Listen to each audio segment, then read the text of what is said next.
what is hidden beneath the Great Pyramids of Giza. Instead of long-claimed posits of these ancient structures having once been tombs, could the truth we seek have a far more incredible story to tell? Could these ancient structures instead be gigantic, prehistoric machines which once served a purpose, as yet to be fully deciphered? Yet the clues leading one to such outlandish a conclusion, seemingly mounting. We have covered in the past wildly disseminated theories, shared and explored for decades, surrounding a methodology for the creation of the Great Pyramids. One of floating stones up along the Nile, on huge rafts and ships up and onto the plateau, with the use of nearly impossible to achieve levels of flooding, and by supposedly using pulleys upon boats. Many have delved into this hypothesis, with a goal of proving the concept valid. Yet alas, the sheer size of the stones utilized in the builds, and with seemingly bigger and bigger stones found by the day. Again, this theory misses in its objective of delivering any logical explanation. However, this theory may have led to the discovery of something which may indeed lead us to the realization for the original, true purpose of the Great Pyramids of Giza, and perhaps the entire plateau.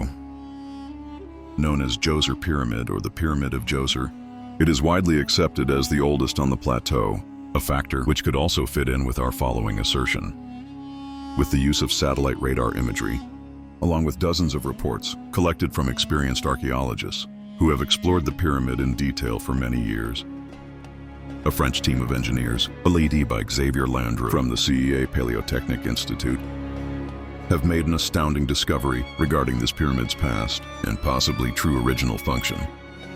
We have already touched upon the presence of watercourses found within nearly every ancient pyramid site on Earth, with many of these flows often found to have been funneled into, beneath, or sometimes through these structures, as if they were some form of ancient cooling feature.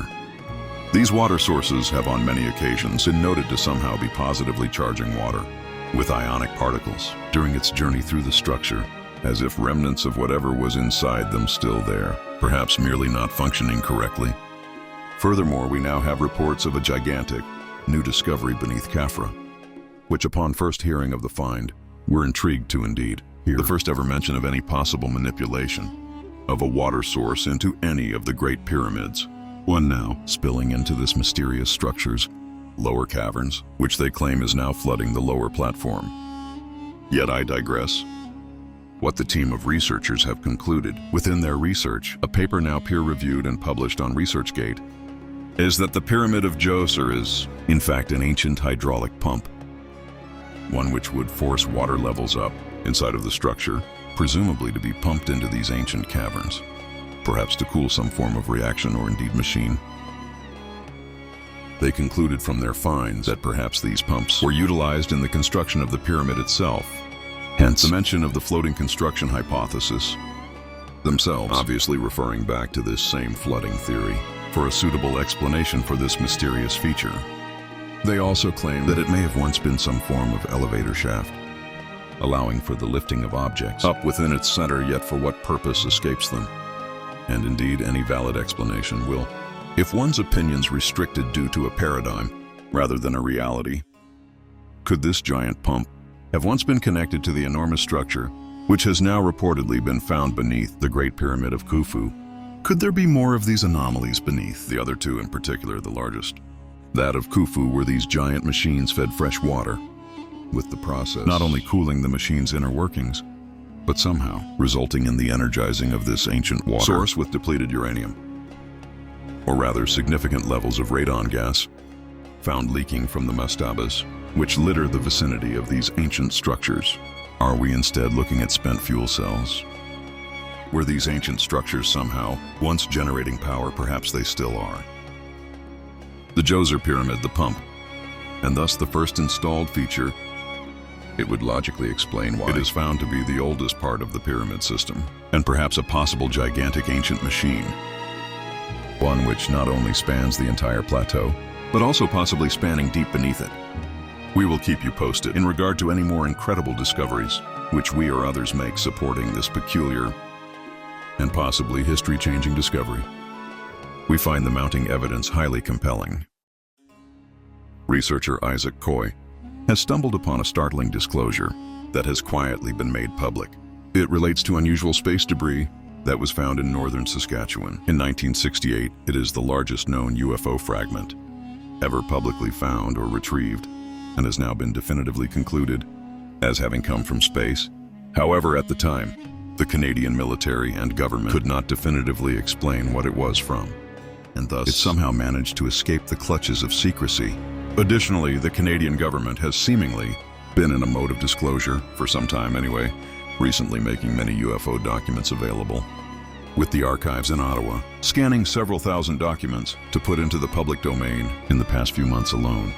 This found space debris being but one of a number of now known documented crashes of objects previously covered up. In Canada, if you were a government official, how would you react to receiving an official memo with a title beginning, UFO found? What if the memo also referred to a metal fragment, examination of which revealed the exhibit had likely formed part of a vehicle that traveled in outer space, with attached relevant photographs?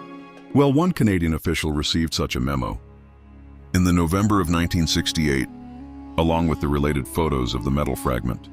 I personally do not recall seeing any discussion of this memo in any of the UFO documentation, or indeed books I've read. Dated November 14th, 1968, from the F Division of CIB. Presumably the Criminal Investigation Branch of the Royal Canadian Mounted Police, entitled UFO Found in Northern Saskatchewan, is one part of a set of documents and photos relating to this piece of metal that, for decades, has been hidden away within secret government archives. These astounding official documents state that examination revealed that the exhibit likely formed part of a vehicle that traveled in outer space. The relevant documents indicating that the 99% pure titanium fragment, etched with a white ceramic-like crystalline material on one side, was found in or around October 1968. The tests also indicated that it had probably been down for more than 90 days in the Wollaston Lake area of Saskatchewan, Canada. Another official memo dated October 24th, 1968, disclosed that the object was titanium, 99% pure, 4 foot long and 2.5 feet wide, weighing between 10 to 15 pounds, this making the fragment the largest alien material ever officially found and retrieved on Earth. The documents also indicated that a local newspaper was aware of the find with handwritten annotations, indicating the suggestion that the NRC should release information about the find to the public, including the fact that the RCMP lab had identified the object as extraterrestrial. Yet no media coverage ever happened. Furthermore, man-made satellites are made of aluminium, not pure titanium. Here are some crashed satellite images as an example. Note none come close to the alien-looking appearance of the Canadian fragment. A report dated October 29, 1968. Further test results in regards of the chemical composition of the object, indicating that it was an even higher purity titanium than previously believed. A freelance artist also accepted a classified challenge to create a concept of what part of the craft the fragment may have come from. What do you think about this peculiar object? Could we be looking at proof that we are not alone in the universe? With such secrecy surrounding the find and the compelling evidence and forensics all but confirming its alien origin, we do indeed find it highly compelling. This ancient cemetery within present-day Hungary has perplexed anthropologists for the past few decades. Amongst the remains of some 51 individuals was the discovery of many apparently human, yet elongated skulls. Although many elongated skulls on Earth around the world are mysteriously absent, human skull napping indicative of skull binding, an ancient practice once initiated at a young age. These skulls, however, do appear to have these natural human napping patterns. Yet the mystery of their origins, even after DNA sequencing, has merely deepened. Individuals, including adult males, females, and children had, quote, artificially deformed skulls with depressions shaped by bandage wrappings, end quote, making this place one of the largest concentrations of this cultural phenomenon ever found in Europe. Curiously, the strontium isotope ratios here are significantly more variable than those of other remains, including animal and prehistoric burials, which have since been uncovered in the same geographic region, this indicating that these mysterious people lived elsewhere during their childhood. Yet where they originally came from remains a complete mystery. Furthermore, carbon and nitrogen isotope data attest to remarkable contributions of millet in their diet, although all the remains have now been dismissed as human. Intriguing, some photographic studies of certain remains of particular interest are yet to be publicly disclosed.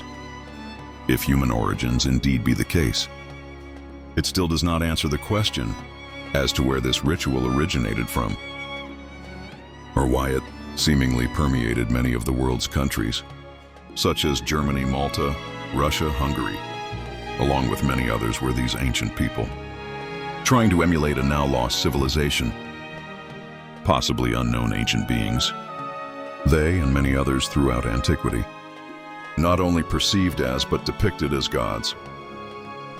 Additionally, why are there so many mysteries surrounding this practice? Why is there such mystery surrounding the crystal skulls? And why are so many skulls we have personally examined seemingly absent normal human growth patterns? Were ancient aliens possibly found amongst these individuals? Within Hungary, we find the ongoing discovery highly compelling. The curse of the pharaohs, alleged to be cast upon anyone who disturbed the mummies of ancient Egypt. This curse, which does not differentiate between thieves and archaeologists, is claimed to cause bad luck, illness, or death with it, famously claiming the lives of at least 20 people associated with the opening of King Tut's tomb. However, could the cause for the curse have a more elemental origin rather than a spell? Could their illnesses have been caused by rooting around in the dirt and sands across Egypt for many decades? One's actually caused by radiation poisoning.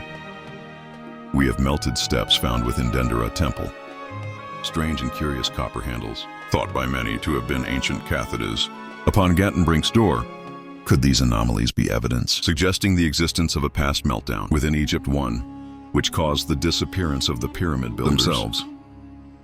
Carter famously performed many tests on the artifacts he would find, even swabbing the air to ensure there was no curse. But he was limited by the science of the time, and while the air he breathed was indeed safe, he could not detect the dangers of radiation. And according to a new study published in the Journal of Scientific Exploration, the source of this radiation has now been found. Locations within Giza and also Saqqara have now been found to have background radiation still 10 times over the safety threshold, with massive deposits of ancient uranium now found to have somehow once leached into the many walls of the mastabas, which dot the surround of the Great Pyramids. These predictably once just argued away as ancient tombs. However, why such massive amounts of an element known to be used in nuclear reactors is present here also predictably escapes mainstream explanation. Many ancient pyramids across the globe, such as within Bosnia, or the series of buried Great Pyramids, once investigated within Crimea, have been shown to each emit strange energy fields. These strange characteristics, found at differing pyramids at differing times within history, with individuals arriving at similar conclusions, of them possibly once having been used to generate electricity. Quote, the two locations were both in the tunnels under Pharaoh Khufu's valley building, in what is known as the Osiris tomb shaft. Here, 2 stone coffers were shown to be intensely radioactive, the interiors of the coffers even more so than the outside. It looked a lot like something that emitted a strong radiation had been placed in these 2 containers. Similar storage areas, known as magazines under Djoser's pyramid in Saqqara, also emitted radiation. The area looks to have been once filled with hundreds of pots, their contents unanalyzed and unknown. The study believes that these pots and the other storage containers are filled with uranium-2, known as yellow cake. This highly radioactive substance used today to enrich uranium isotopes for use in modern-day nuclear reactors would emit a deadly radiation. Could this all be evidence for the Great Pyramid's original purpose? A lost technology which could have offered seemingly unlimited energy. We find the possibility highly compelling.